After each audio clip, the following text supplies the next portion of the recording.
Hello everyone. So we were doing different types of filters. Now today we'll start with pi filter or capacitor input filter. Now what is a pi filter or a capacitor input filter? It consists of two capacitors and one inductor that are connected in pi form. ठीक है, इस filter को हम पाई filter क्यों बोलते हैं? क्योंकि इसका जो सर्किट डायग्राम है उसकी शेप जो है पाई की होती है, इस तरीके से। देखो यहाँ पर ये शेप नजर आ रही है ना, इस तरीके की इसकी शेप है, that's why this is known as pi filter. और कैपेसिटर इनपुट फिल्टर क्यों कहते हैं? क्योंकि रेक्टिफायर आउटपुट को सबसे पहले जो है कैपेसिटर से कनेक्ट किया गया है। ठीक है, this is the shunt capacitor and then we have a LC circuit. ठीक है, तो एक तरीके से हम ये कह सकते हैं that pi filter is a combination of shunt capacitor filter and the LC filter, जो हमने कल पढ़ा था, लास्ट क्लास में पढ़ा था। लास्ट क्लास में हमने सबसे पहले शंट कैपेसिटर फिल्टर देखा था, फिर हमने एलसी फिल्टर देखा था। तो pi filter is basically a combination of these two filters. ठीक है, सबसे पहले क्या होता है, देखो, when we have a DC output from the rectifier, it is now acting as the input for this pi filter. सबसे पहले अब ये जो हमारा सबसे पहले ये जो हमारा आउटपुट वोल्टेज है, ये सबसे पहले कैपेसिटर के थ्रू जाएगा। कैपेसिटर की प्रॉपर्टी क्या होती है कि वो एसी को अपने थ्रू पास होने देगा, डीसी को नहीं होने देगा। सो इसमें जो most of the AC component है रेक्टिफायर आउटपुट में, वो C1 के पास चला जाएगा और डीसी कंपोनेंट जो है it will go towards the inductor. अभी भी जो है कुछ एसी कंपोनेंट जो है they still manage to reach the inductor.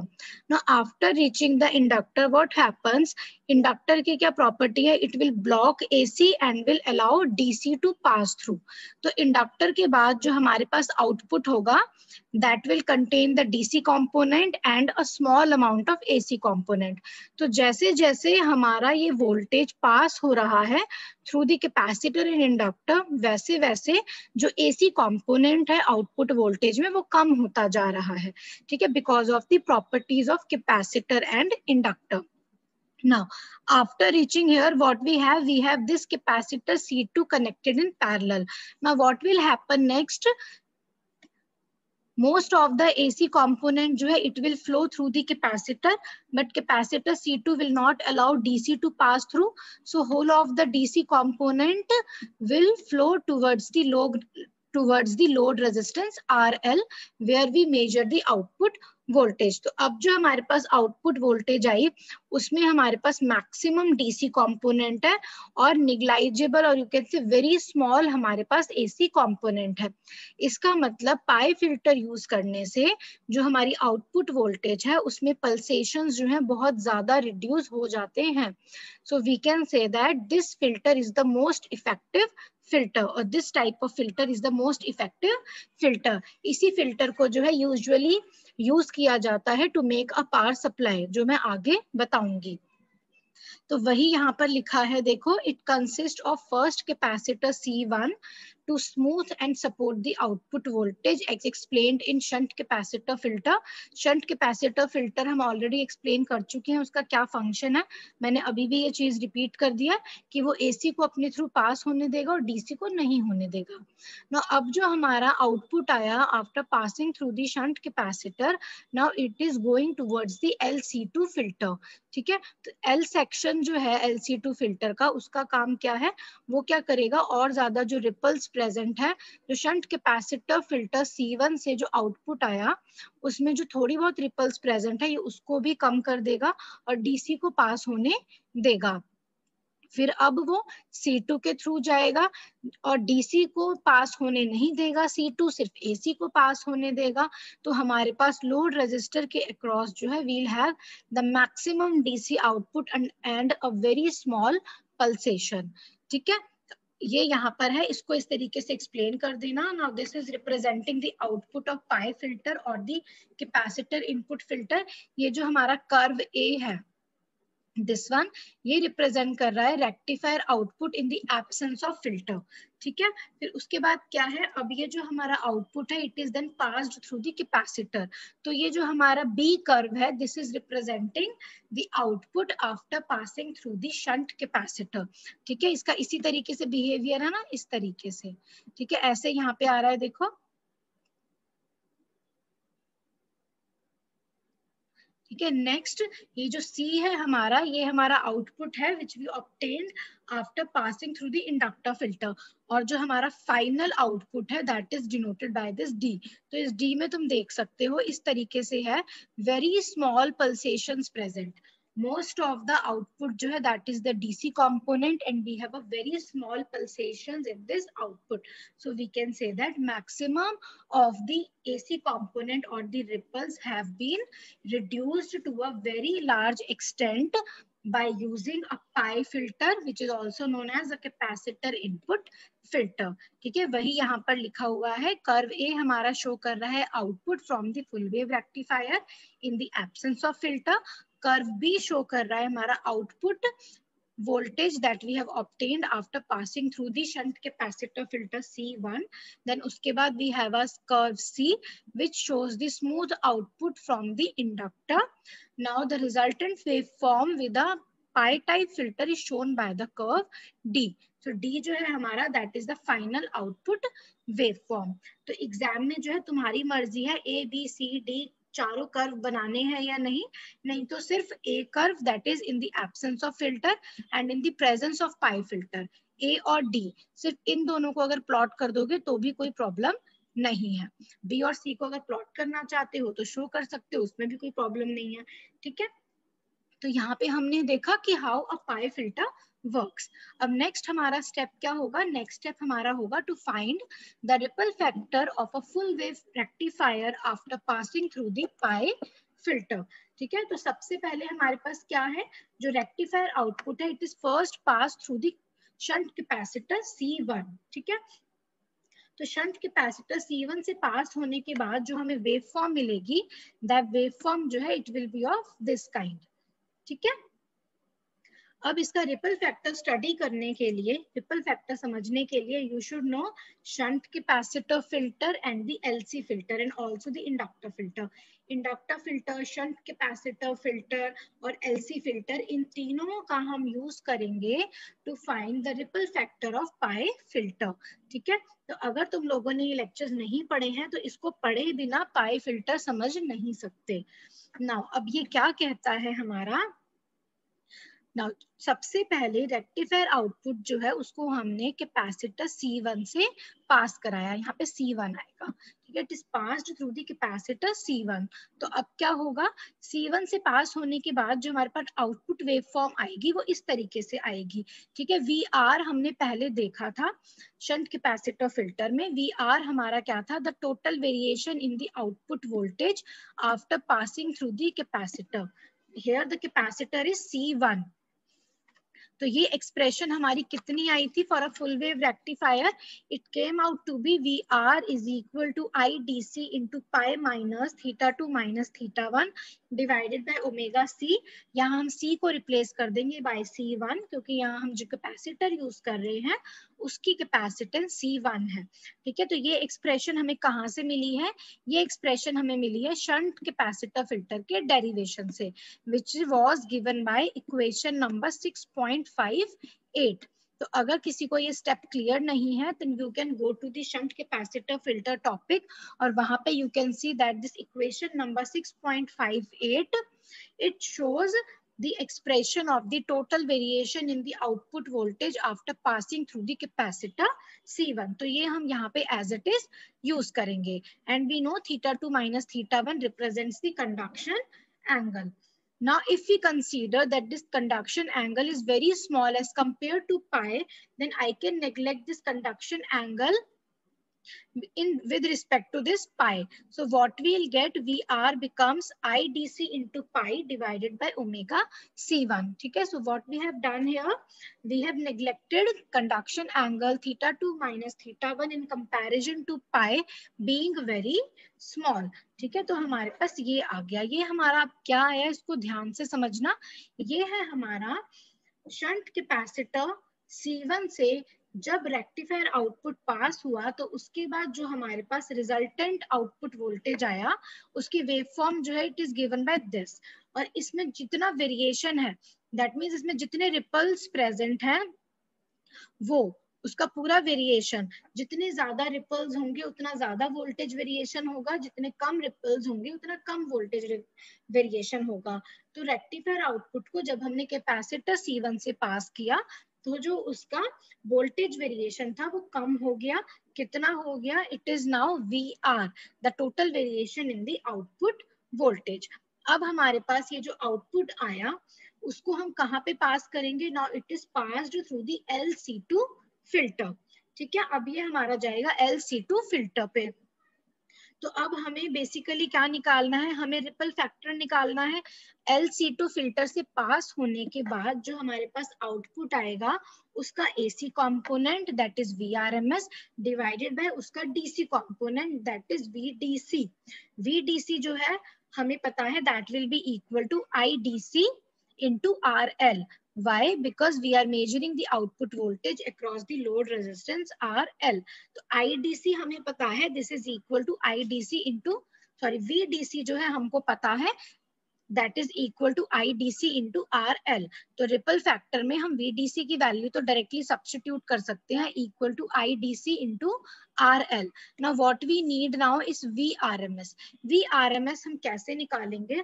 देखो इसको याद करो, जब हमने L टाइप फिल्टर किया था, दैट मीन्स जब हमने LC2 फिल्टर किया था तो उसमें हमारी RMS वैल्यू जो है आउटपुट वोल्टेज की कितनी आई थी? वो हमारी थी equal to IRMS into XC, capacitive reactance. तो यहाँ पर हमारा जो कैपेसिटर है उसकी कैपेसिटेंस C2 है, तो ये क्या हो गया? IRMS into XC2. ठीक है, this is the capacitive reactance of the capacitor C2. अब हमें IRMS निकालना है. उसमें IRMS हमारा कितना आया था? उसमें IRMS हमारा था RMS value of AC voltage across the inductor divided by XL. अगर तुम लोगों को याद हो, नहीं याद है तो उस टॉपिक को फिर से देखो, मैंने समझाया था लास्ट लेक्चर में. हमारा जो IRMS होता है वो आता है RMS value of AC voltage applied, or you can say the RMS value of AC voltage obtained after passing through the inductor, or you can say the RMS value of AC voltage across the inductor, that divided by XL. IRMS is basically equal to the RMS value of AC voltage across the inductor divided by XL. तो XL हमारा ये रहा. ठीक है, तो what is V prime now? So here V prime is representing the RMS value of AC voltage across the inductor. ये अब हमें निकालना है. तो जब हमारा ये जो आउटपुट है शंट कैपेसिटर फिल्टर से जो हमें मिला, अब ये आउटपुट हमारा जाएगा टूवर्ड्स द इंडक्टर. अब जब इंडक्टर से ये पास होगा तो हमारे पास जो आउटपुट आएगा उसमें कुछ हमारे पास डीसी कंपोनेंट होगा और कुछ एसी कंपोनेंट होगा. हमने जब इंडक्टर फिल्टर किया था तो वहां पे हमने एक्सप्रेशन लिखी थी कि जब आउटपुट जो है इंडक्टर से पास होता है और जब हम उसको according to Fourier analysis of voltage pulses लिखते हैं तो हमारा आउटपुट वोल्टेज क्या आता है? We are retaining only up to the first two terms. तो हमारी first term जो थी वो represent कर रही थी the DC value और the average value, और जो second term थी वो represent कर रही थी first AC component. जो first harmonic था वो average value थी DC component की, और जो हमारा second component था, second harmonic था, वो represent कर रहा था first AC कंपोनेंट. ठीक है, तो वहां पर हमारा जो एवरेज वैल्यू थी वो थी 2v0 अपॉन पाई, और जो फर्स्ट एसी कंपोनेंट आया था वो आया था 4v0 upon 3 pi into cos 2 omega T. ठीक है, उसको अब हमें यहाँ पर रिलेट करना है। कैसे करेंगे? देखो यहाँ पर हमारे पास जो आरएमएस वैल्यू आएगी आउटपुट वोल्टेज की after passing through the inductor, inductor से पास होने के बाद जो हमारे पास आउटपुट आएगा वो आउटपुट जो है उसके अंदर डीसी कंपोनेंट भी प्रेजेंट है, एसी कंपोनेंट भी प्रेजेंट है। हमें वी आरएमएस निकालना है, तो वी आरएमएस निकालने के लिए हमें वी प्राइम चाहिए। वी प्राइम रिप्रेजेंट कर रहा है the RMS value of the AC voltage across the inductor. ठीक है, तो अब हमें ये निकालना है। ये हम कैसे निकालेंगे? देखो हमें ये पता है that we R M S is equal to V naught upon root 2 होता है। ये चीज जो है हम पहले डिराइव कर चुके हैं, ठीक है, जब हम रेक्टिफायर पढ़ रहे थे। ना यहाँ पर क्या है हमारा, अब इंडक्टर से पास होने के बाद जो हमारे पास आउटपुट आएगा उसकी जो हमारी वी नॉट वैल्यू है, मतलब उसकी जो हमारी पीक वैल्यू आएगी, उस कर्व की जो पीक वैल्यू होगी that will be V R upon pi. V R हमारा कितना है? V R is the total variation in the output voltage obtained after passing through the capacitor C1। ठीक है, अब ये हमारा आउटपुट जो है now it is going towards the inductor. तो जब ये इंडक्टर से पास आउट होगा तो हमारे पास अब कुछ डीसी कंपोनेंट बचेगा और कुछ एसी कंपोनेंट। एसी कंपोनेंट जो है अब थोड़ा रिड्यूस हो जाएगा, और वो जो एसी कंपोनेंट हमारा आया अब आउटपुट में, उसकी आरएमएस वैल्यू कितनी होगी? उसकी आरएमएस वैल्यू होगी V R upon pi root 2। ठीक है, इसको जो है तुम्हें याद रखना है कि जो आरएमएस वैल्यू आएगी इंडक्टर से पास होके जो एसी कंपोनेंट है उसकी RMS value that will be equal to the peak value divided by root 2, और उसकी जो पीक वैल्यू होगी उस कर्व की या उस वेव फॉर्म की जो हमारी ऑब्टेन होगी after passing through the inductor, उसकी पीक वैल्यू होगी वी आर अपॉन पाई। इसको यहाँ पर डिराइव करने की जरूरत नहीं है, this you have to directly write. तो इस डेरिवेशन में बस एक ये चीज याद करनी है, बाकी सारी एक्सप्रेशंस जो हैं वो हम यूज कर रहे हैं जो हमने शंट कैपेसिटर फिल्टर में देखा था, LC2 फिल्टर में देखा था और इंडक्टर में देखा था। तो अब यहाँ से हमें आरएमएस वैल्यू मिल गई एसी वोल्टेज की across the inductor, that we already know that is equal to the peak value divided by root 2. Here that peak value is VR upon pi. ठीक है, VR की वैल्यू जो है हमें already पता है, इट इज दिस वन, तो substitute it over here. So VR हमारा हो गया IDC into pi divided by omega C1, and here we have pi root 2. So pi will cancel out and we can multiply and divide by 2. So what we'll get here, we'll get under root 2 IDC into 1 upon 2 omega C1. Now what is this 2 omega C1? 1 upon 2 omega C1 is nothing but the capacitive reactance of the shunt capacitor C1. ये हमने already देखा था कि जब हमने inductor filter करा था वहां हमने ऑलरेडी देखा था जो एसी कंपोनेंट था उसकी जो फ्रीक्वेंसी थी वो ट्वाइस हो जाती है to that of the applied voltage. जो हम फिल्टर पे अप्लाई करते हैं उससे जो है वैल्यू जो है उसकी ट्वाइस हो जाती है एसी कंपोनेंट की, ये हमने देखा था। तो यहाँ पे XC1 जो है वो हमारा 1/2 ओमेगा C1 जो है वो हो गया। So this we can write as XC1. तो हमारे पास V prime क्या आया? Under root 2 IDC into XC1. Now substitute this value in this expression. So VRMS becomes under root 2 IDC into XC1 into XC2 divided by XL. Now we know VRMS, so we can find the value of ripple factor, which will be VRMS upon VDC. So substitute VRMS over here and VDC as IDC into RL. So IDC and IDC जो है that will cancel out from both the numerators and denominators, and the ripple factor that we'll get will be equal to under root 2 XC1 XC2 divided by RL into XL. ठीक है, हमने VRMS की value substitute करी यहाँ से और हमने VDC की वैल्यू सब्स्टिट्यूट करी यहाँ से. So we'll get this expression. Now this is representing the ripple factor for a full wave rectifier after passing through the pi filter. तो यहाँ पर हम देख सकते हैं जो हमारा रिपल फैक्टर है that basically depend upon the capacitive reactances of the capacitor C1 and C2. ठीक है, that is XC1 and XC2.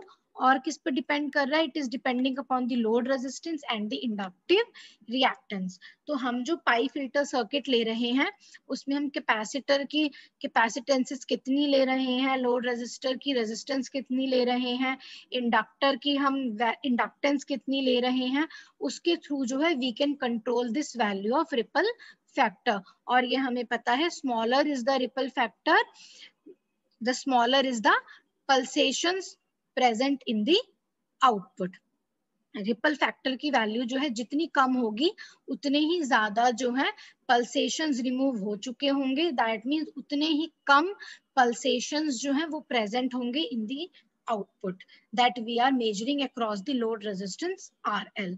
ठीक है, so this is about the pi filter. ठीक है, after this we have to start with the another filter circuit which is the RC filter circuit. Now what is RC filter circuit?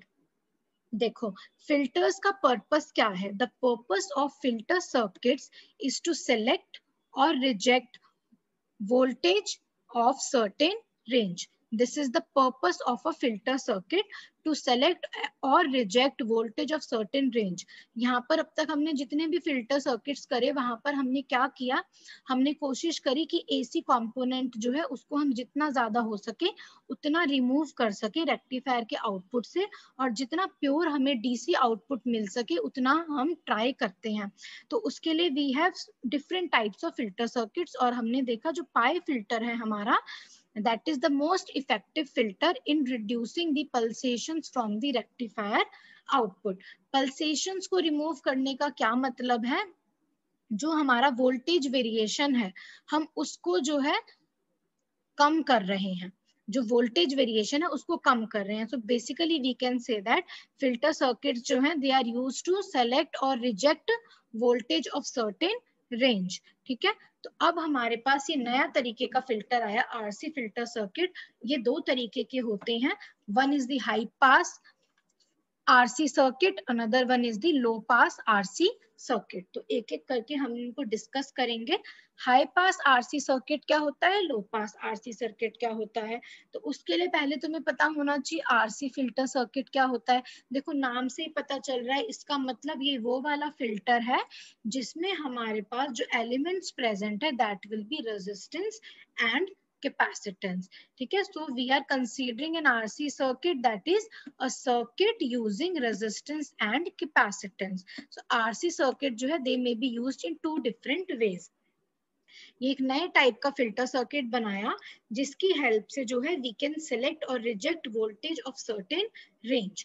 तो पहला type का filter होता है हमारा high pass RC circuit. देखो इस सर्किट में हम क्या करते हैं, ये हमारा सर्किट डायग्राम है. It consist of capacitor and the resistance. ये हमारा क्या है, EI जो है this is representing the AC input voltage.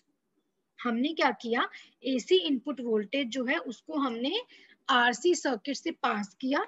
Then we are measuring the output across this resistance R. Let's say this E0 जो है this is representing the output voltage. ठीक है, and EI is representing the input voltage. So let EI is equal to EIM sin omega t. This is the AC input voltage. तो यहाँ पर हमने जब पहले पढ़ा था तुम्हें याद होगा सेकेंड यूनिट में जब हमने शुरू किया था वहां हमने पढ़ा था AC circuit with resistance and capacitance. तो उसी का ही हम यहाँ पर यूज करेंगे. तो उसको याद रखना है अगर ये समझना है. AC circuit with resistance and capacitance में जो हम इनपुट सप्लाई ले रहे थे वो क्या थी, E is equal to E naught sine omega T. यहाँ पे उस E को हम EI से रिप्रेजेंट कर रहे हैं और E नॉट को हम EIM से रिप्रेजेंट कर रहे हैं। So here EIM is basically the maximum value of the AC input voltage. यहाँ तक क्लियर है सबको? नाउ नेक्स्ट थिंग अब हमें क्या करनी है, अब ये जो इनपुट एसी वोल्टेज है जब ये कैपेसिटर के थ्रू पास होगा तो कैपेसिटर की प्रॉपर्टी क्या होती है कि ये एसी को पास होने देता है, डीसी को रोकता है, ठीक है। और कैपेसिटर की जो कैपेसिटिव रिएक्टेंस है वो क्या होती है, वी नो एक्सी जो है दैट इज इक्वल टू 1/ओमेगा सी, ये हमें पता है। इसका मतलब क्या है, ओमेगा क्या होता है हमारा 2 पाई न्यू। इसका मतलब है जो इनपुट एसी वोल्टेज है उसमें जो हाई फ्रीक्वेंसीज प्रेजेंट है उसके रिस्पेक्ट में जो कैपेसिटिव रिएक्टेंस है वो स्मॉल होगी। एक्सी जो है it will be small for high frequencies, both are inversely proportional to each other. इसका मतलब कैपेसिटर जो है वो लो रेजिस्टेंस ऑफर करेगा to the high frequencies and it will offer a very high resistance to the low frequencies. इसका मतलब क्या है, कैपेसिटर जो है हाई फ्रीक्वेंसीज को पास होने देगा, लो फ्रीक्वेंसीज को पास होने नहीं देगा, ठीक है। वही यहाँ पर लिखा है, since at high frequencies XC is small so almost all the high frequency input appears at the output while the low frequency AC will be almost rejected। ये क्यों होगा, because of the property of capacitor कि उसकी capacitive reactance जो है वो 1/ओमेगा c होती है। so that means capacitor जो है it will provide very low resistance to the high frequencies and very high resistance to the low frequencies। so when we measure the output across this resistance R, तो इस output पे जो है we'll get the high frequencies and low frequency AC जो है that will be rejected and we'll getting only the high frequency input ACs that will now appear across the output। So we can say that this circuit is acting as a high pass filter। ठीक है, यहाँ नाम से पता चल रहा है high pass filter। It is allowing high frequencies to pass through and it is not allowing low frequencies to pass through। High frequencies को ये पास होने दे रहा है। It is providing very low resistance to the high frequencies but it is offering very high resistance to the low frequencies. So now ये हमारा input voltage है, EI is equal to EIM sin omega t। So now what will be the current flowing through the RC circuit, ये हमने already पहले निकाला था, ठीक है। I हमारा कितना होता है, that is equal to E upon the resistance, यहाँ पर आरसी सर्किट में वो होगा इम्पीडेंस। मॉड जेड हमने ऑलरेडी पहले निकाला था, यहाँ पे मैंने पेज नंबर लिख रखा है, you can see the page number 236 of R Chand. वहां पे तुम देखोगे हमने पढ़ा था AC circuit with resistance and capacitance और वहां हमारा मॉड जेड क्या आया था, under root of R square plus 1/ओमेगा square c square। So we are directly substituting the value of mod z here। So we will get current is equal to EI upon under root of r square plus 1/ओमेगा square c square। Also what we know, अगर हमारे पास RC circuit है और हमारी जो input AC voltage है वो EI है, तो जो करंट फ्लो करेगा सर्किट में, वो जो करंट है it will lead the EMF by an angle theta where theta is tan inverse 1/ओमेगा c r। जब पहले हमने ये डेरिवेशन किया था तो वहां हमने थीटा को फाई लिया था, ये फाई वही थीटा है, ठीक है। The value of theta is given by this expression, tan theta is 1/omega c r। So theta is tan inverse 1/omega c r। तो हमने क्या देखा, जब हमारे पास आरसी सर्किट है तो current flowing through the circuit is given by this expression. This you already know, you can check this page number, we have already done this in detail. Next we have already done this thing also that current जो है it leads the EMF by an angle theta equal to tan inverse 1/omega c r when we pass AC circuit through the capacitor, when we have AC circuit that is containing capacitance and resistance। जब हम AC input voltage को पास करते हैं RC circuit से, तो उस case में जो करंट फ्लो होता है सर्किट में वो लीड करता है ईएमएफ को by an angle theta. So we can write I is equal to I M sine omega T plus theta. ठीक है, because current is leading this EMF by an angle theta.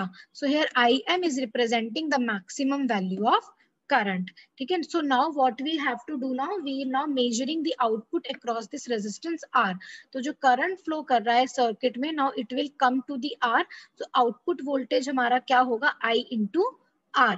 Capacitor और resistor जो है series में connected है, तो C के across जो करंट फ्लो करेगा वही R के क्रॉस करेगा.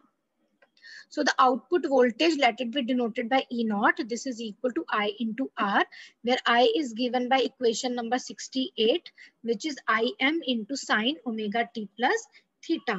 So from here, what we'll get now, this is representing the maximum value of the output voltage. Let it be denoted by E naught M, that is equal to Im into R. So that means we can write this equation as E naught is equal to E naught M into sine omega t plus theta. अब देखो ये हमारा क्या represent कर रहा है, ये हमारा आउटपुट वोल्टेज है that we have measured across the resistance R. ये हमारी अप्लाइड इनपुट वोल्टेज है.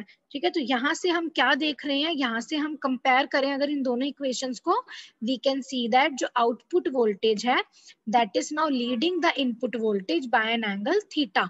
देखो यहाँ sine omega T plus theta है, यहाँ साइन ओमेगा टी है. So from this we can say that the output voltage is leading the input voltage by an angle theta, where theta is equal to tan inverse 1 upon omega C are.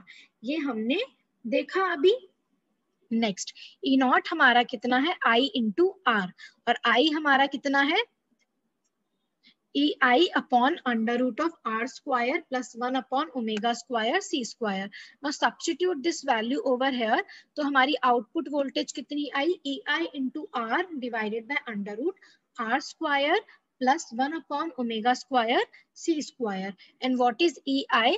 EI we know that is equal to EIM into sin omega t. So we are getting this equation. ठीक है, तो अब तक हमने क्या किया उसको ध्यान से एक बार सुन लो. हमने क्या किया, हमने एसी इनपुट वोल्टेज ली EI. ठीक है, फिर हमने उसको पास किया थ्रू दी आरसी सर्किट. फिर कैपेसिटर क्या करेगा, it will allow high frequencies to pass through but it will block the low frequencies AC. ठीक है, तो इस वजह से हमारा क्या होगा, दिस फिल्टर जो है it is not acting as a high pass filter since it is allowing only high frequencies and blocking the low frequencies. तो अब जो हमारे पास, हमें ऑलरेडी ये पता है जब हमारे पास एसी सर्किट होता है which is containing capacitor and resistor, तो उस केस में if this is the input AC voltage then the current flowing through the circuit is given by this expression I is equal to EI upon mod Z, where mod Z is under root R square plus 1 upon omega square C square. And we also know that current जो है it leads the EMF by an angle theta.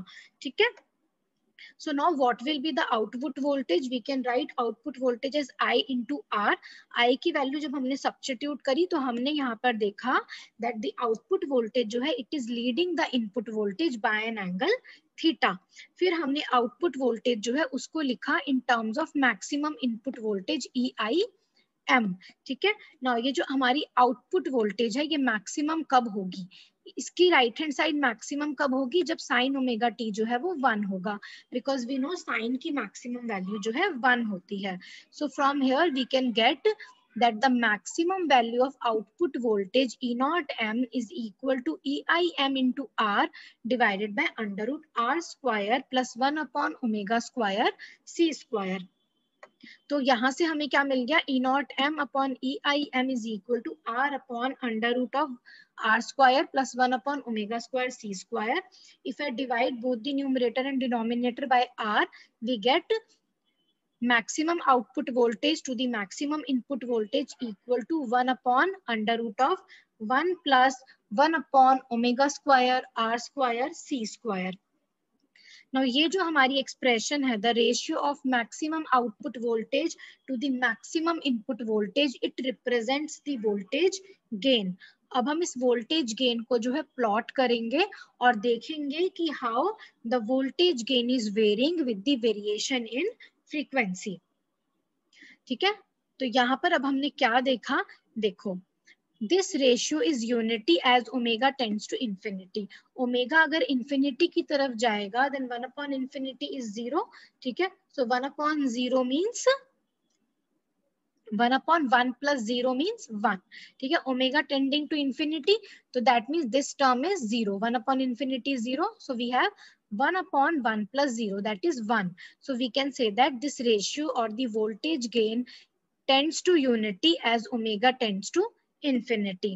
और omega अगर 0 होगा then this term becomes 1 upon 0 is infinity, infinity plus 1 is infinity, so 1 upon infinity is 0. So we can say that voltage gain or the ratio of maximum output voltage to the maximum input voltage, it tends to 1 as omega tends to infinity, and it tends to 0 as omega tends to 0.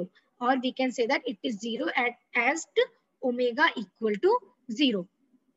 So this combination is called the high frequency RC filter. ये जो हमारा RC filter है, it is allowing the high frequencies to pass through but blocking the low frequencies. ठीक है, जैसे जैसे हमारी frequency बढ़ रही है, जैसे जैसे ओमेगा की वैल्यू बढ़ रही है, जो हमारा वोल्टेज गेन है वो भी बढ़ रहा है। इनिशियली वोल्टेज गेन 0 था, धीरे धीरे करके वोल्टेज गेन बढ़ा, and as omega tends to infinity it becomes maximum, that is 1. तो इसका मतलब है ये जो हमारा फिल्टर है ये हाई फ्रीक्वेंसीज को तो जाने दे रहा है बट लो फ्रीक्वेंसीज को जो है वो रोक रहा है. Voltage gain increases as the frequency increases, and voltage gain जो है it decreases at lower frequencies, and it is 0 at omega equal to 0. ये भी और अच्छे से समझ में आएगा जब हम कर्व देखेंगे. देखो, the ratio of maximum output voltage to the maximum input voltage को हम लिख सकते हैं एज, ये हमारी आई थी ना, इसको हम लिख सकते हैं as 1 upon under root of 1 plus omega 1 square upon omega square, where omega 1 is 1 upon RC. हमने ये जो 1 अपॉन RC है इसको ओमेगा 1 से डिनोट किया, तो 1 upon R square C square हमारा हो गया ओमेगा 1 स्क्वायर. Omega 1 को I can write as 2 pi nu 1. So from here I get mu 1 is equal to 1 upon 2 pi RC.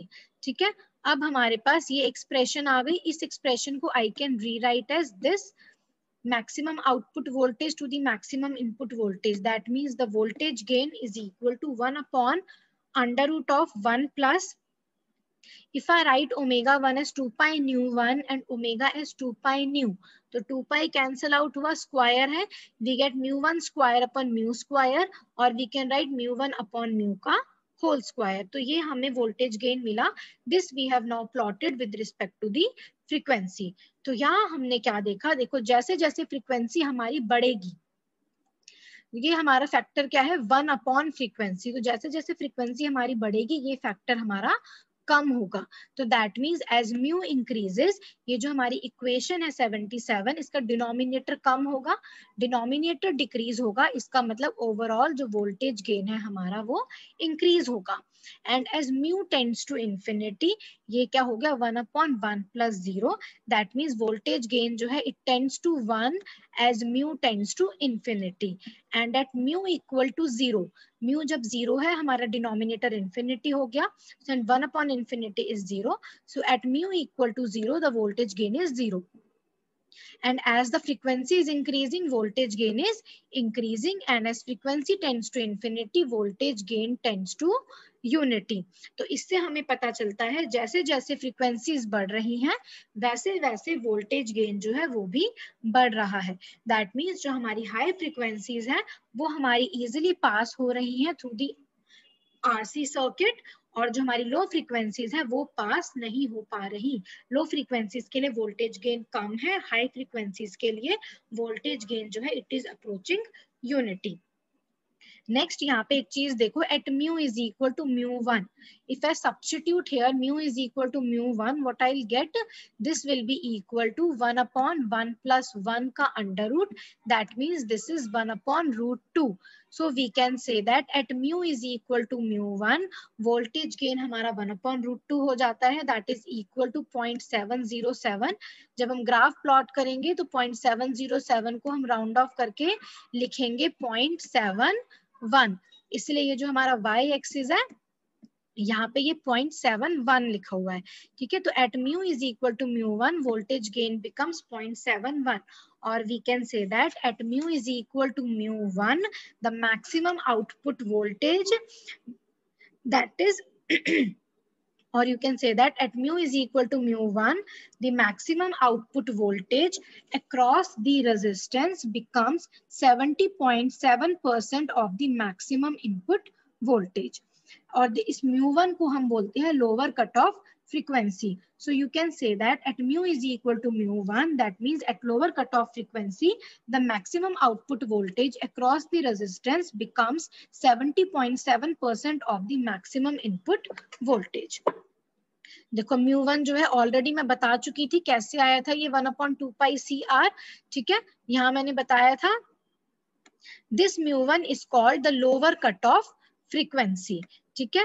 And at mu is equal to mu one, हमारा जो ratio है maximum output voltage का to the maximum input voltage, it becomes 0.707. So cut off, lower cut off frequency is the frequency at which the maximum output voltage across the resistance becomes 70.7% of the maximum input voltage. And at this frequency, the magnitude of capacitive reactance is equal to the resistance. That means at mu is equal to mu1, जो हमारा capacitive reactance है XC, that will be equal to the resistance R. ये कैसे होगा ये मैं अभी बताऊंगी. सबसे पहले ये देख लो, ये ग्राफ जो है वो हमने प्लॉट किया विद रिस्पेक्ट टू न्यू, और इस ग्राफ से हमने देखा वोल्टेज गेन जो है it approaches unity eight high frequencies. जैसे जैसे हमारी फ्रीक्वेंसी बढ़ रही है वोल्टेज गेन जो है वो भी बढ़ रहा है. And as mu tends to infinity, the voltage gain tends to 1. ये हमने यहाँ पर देखा. तो यहाँ पर हमें बेसिकली करना क्या है, हमने पहले इनपुट एसी वोल्टेज की एक्सप्रेशन लिखी, फिर हमें पता है आरसी सर्किट के लिए करंट जो है वो लीड करता है ईएमएफ को बाय एन एंगल थीटा. फिर यहाँ हमने देखा जो आउटपुट वोल्टेज है वो भी लीड कर रही है इनपुट वोल्टेज को बाय एन एंगल थीटा, ठीक है. फिर हमने रेशियो निकाली मैक्सिमम आउटपुट वोल्टेज की to the maximum input voltage which is the voltage gain. और हमने ये चीज देखी कि जैसे जैसे फ्रीक्वेंसी बढ़ रही है वोल्टेज गेन हमारा बढ़ रहा है. और at mu is equal to mu one, that means at lower cut off frequency जो हमारी मैक्सिमम आउटपुट वोल्टेज थी that we have measured across the resistance R, that becomes 70.7% of the maximum input voltage. And at this frequency the capacitive reactance XC becomes equal to the resistance. वो हम अब देखेंगे. देखो at mu is equal to mu 1, हमारा E0M upon EIM कितना है, this is equal to 1/√2. ठीक है. तो हम इस एक्सप्रेशन का यूज करेंगे. अगर मैं इसका स्क्वायर कर दूं ऑन बोथ साइड्स तो लेफ्ट हैंड साइड पे मेरा क्या आ गया 1/2, और इसका स्क्वायर करूंगी तो क्या आएगा r square upon r square plus xc square, where xc is 1/omega c. तो xc square है 1/omega square c square. Now this can be written as r square plus xc square equal to 2r square. So this gives xc square is equal to r square, or xc is equal to r. So at lower cutoff frequency, that is at mu is equal to mu 1, the voltage gain becomes 0.707, or you can say the ratio of maximum output voltage to the maximum input voltage becomes 0.707, and at this value the capacitive reactance becomes equal to the resistance. और वो क्यों होता है वो मैंने यहाँ पे explain कर दिया. डायरेक्टली याद करने की जरूरत नहीं है कि हाँ ये इक्वल होता है, तुम्हें पता होना चाहिए कि XC जो है R के इक्वल क्यों होता है at mu is equal to mu 1. ठीक है. So this is about high pass RC circuit. ना अब हम नेक्स्ट क्लास में जो है देखेंगे लो पास आरसी सर्किट। ऐसे नाम से ही पता चल रहा है ये कौन सा आरसी सर्किट है, ये वो आरसी सर्किट है जो लो फ्रीक्वेंसीज को पास होने देगा और हाई फ्रीक्वेंसीज को रिजेक्ट करेगा। ठीक है, तो अब हम ये नेक्स्ट क्लास में देखेंगे कि what is the function of a low pass RC circuit, how does it work, और उसमें भी हम देखेंगे the behaviour of voltage gain with respect to frequency. तो यहाँ पर हाई पास आरसी सर्किट में तो वोल्टेज गेन बढ़ रहा है फ्रॉम 0 टू मैक्सिमम, तो लो पास आरसी सर्किट में क्या होगा, बिहेवियर जो है ऑपोजिट होगा। तो लो पास आरसी सर्किट में हम देखेंगे वोल्टेज गेन जो है वो डिक्रीज होगा फ्रॉम मैक्सिमम टू दी 0। ठीक है, it will as mu tends to infinity for a low pass RC circuit, voltage gain tends to 0, and at mu equal to 0 the voltage gain will be maximum equal to 1, and as mu tends to infinity the voltage gain will tend to 0। ये हम देखेंगे in the next class।